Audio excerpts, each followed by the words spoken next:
This is a test stream to show you how the stream will work.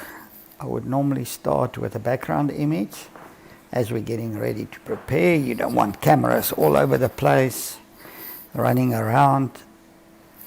So what we do is we block out the cameras with a background image. We normally have a bit of a logo on there, and we also have some logos on the screen. I can slowly start removing those logos, and then I can start adding some of those logos again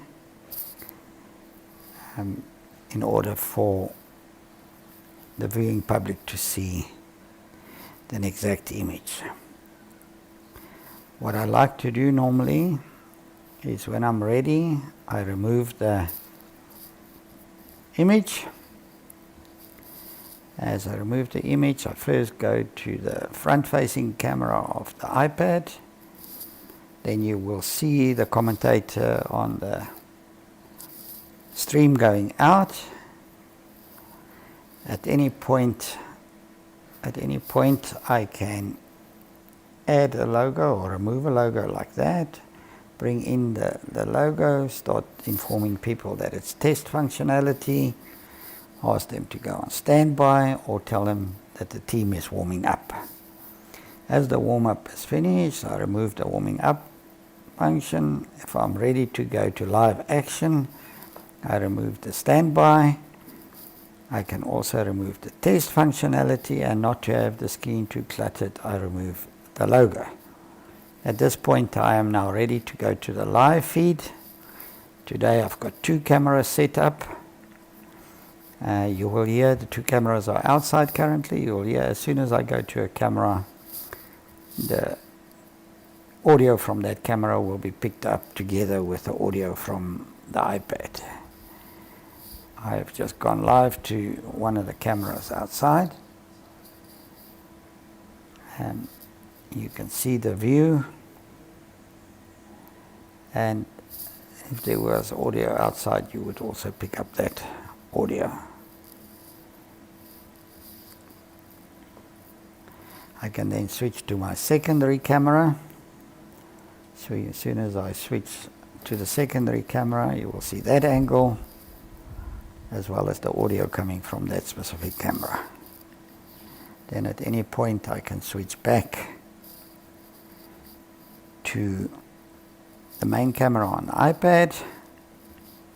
On the main camera of the iPad, you can also move between the front and the rear camera. That is the rear camera on a very cluttery desk, and if I click it, you come back to the front camera on the iPad. So essentially in this stream, I've got 4 live cameras, 3 live audio feeds, and we can toggle between them as we wish.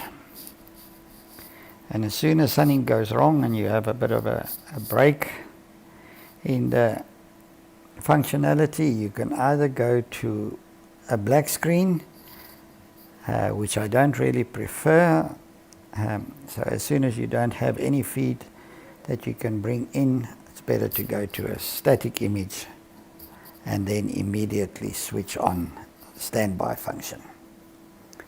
This way you are ready to switch between cameras without having cameras facing to the ground or into the sky, which looks very unprofessional. As soon as you've got your camera feeds ready again, you can switch off the standby, you can switch off the image, you can come back to the main camera and tell people you are ready to go live, and then you go to any one of your live cameras, which you can jump in between. When you're ready to come back to your face, you just click on that camera, and then when you want to go back to a static image, you just click on that image.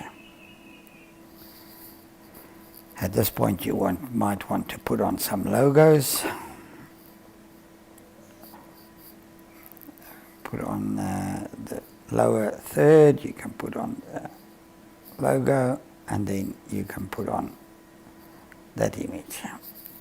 Background images are quite aggressive. They normally go over all your logos, so you should be a little bit careful with that.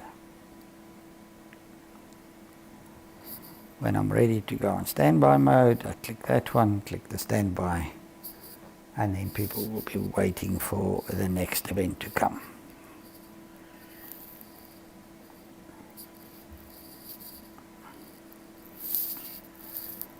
That will conclude the test stream at this point in time.